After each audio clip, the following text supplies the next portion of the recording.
Hi, I'm Taya Williams. Thank you for joining me here on Taya's Sweet Aroma. Today I am going to be sharing with you the recipe for my Southern mixed greens.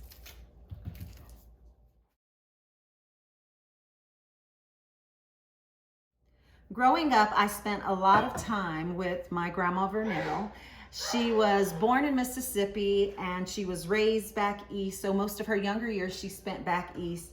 But over 50 years ago, her and most of her family decided to migrate to Arizona, where they did cotton picking. Now, Grandma, despite the fact that she's lived in Arizona most of her life, when it came to her cooking, she stuck with her roots. I can hardly ever remember a time when Grandma was in the kitchen cooking up something that wasn't soul food. And the vegetable I remember her cooking the most was greens.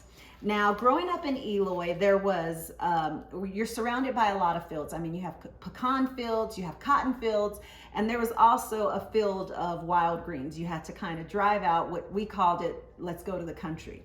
And so we would drive out to the country. My mom would load everybody up in her car and we would go out and pick some wild greens.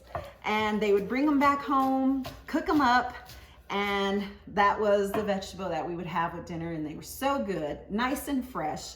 What I've done is I've prepped most of my vegetables. I'm gonna bring you in a little bit closer and show you how I prep the greens and get them off of the stems and stuff, and then we'll go over the ingredients.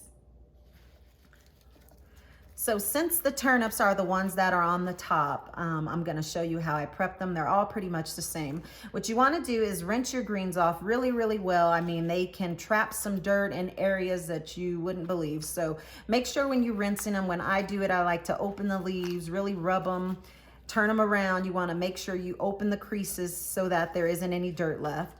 And what I like to do is I go along the stem just like this, and then you break it off. Now, my husband is one, this one's pretty good. I don't mind having that much in there. But my husband, however, he likes to have a little stem. So I do try not to take all the stem out. I like to leave a little so that he can have some of that texture that he likes. So what you wanna do is once you have them all stacked up, let me grab a few more that are already sort of prepped down. So you just stack the leaves on top of each other, give them a roll. Just to help keep them from being so big, I go down the center, then I just kind of chop them up, and there you have it. Now you could tear them apart. It doesn't matter how you cut them. It's just depending on how you like, how big you want them to be. And so I'm gonna continue to prep these greens, and then I will show you the next step. The ingredients you're gonna need for this recipe is a piece of smoked meat. I like using ham hock. You can use any smoked meat that you prefer. This right here is a really good quality ham hock. It has a ton of meat in it. We get them cut fresh from our local meat market.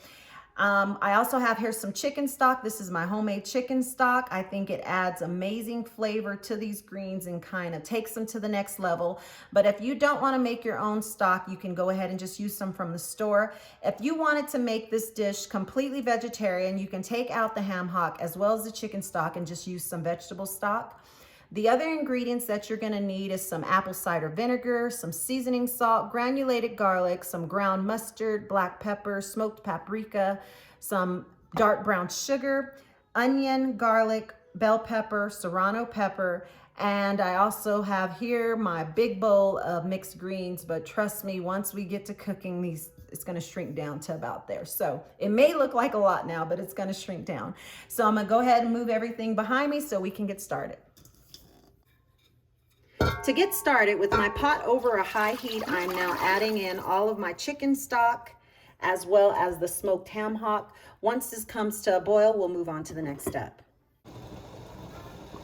Now that my stock has come to a boil, I'm gonna start by adding in some of my greens, as many as I could fit into the pan, letting those cook down.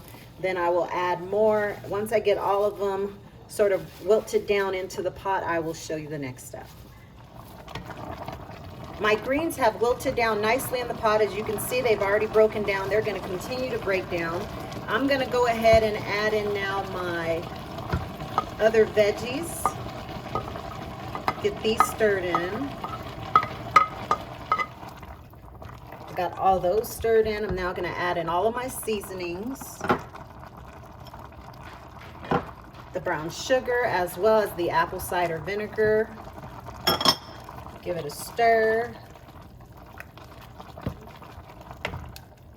I have everything nicely stirred together. What I'm gonna do now is put the lid on the pot, turn the heat down to a low simmer, and allow this to continue cooking for a few hours.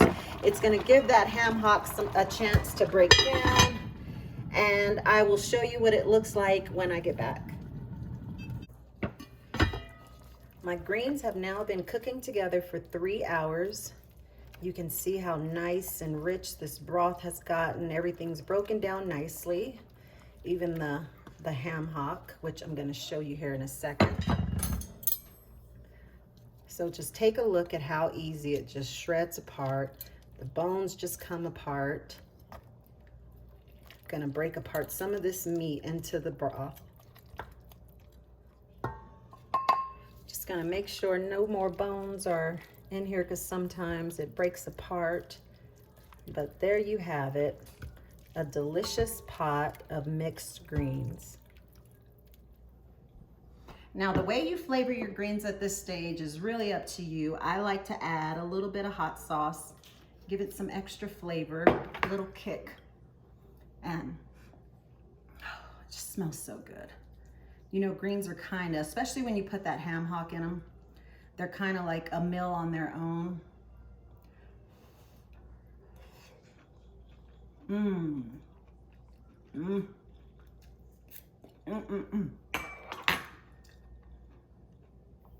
The greens have a really good texture.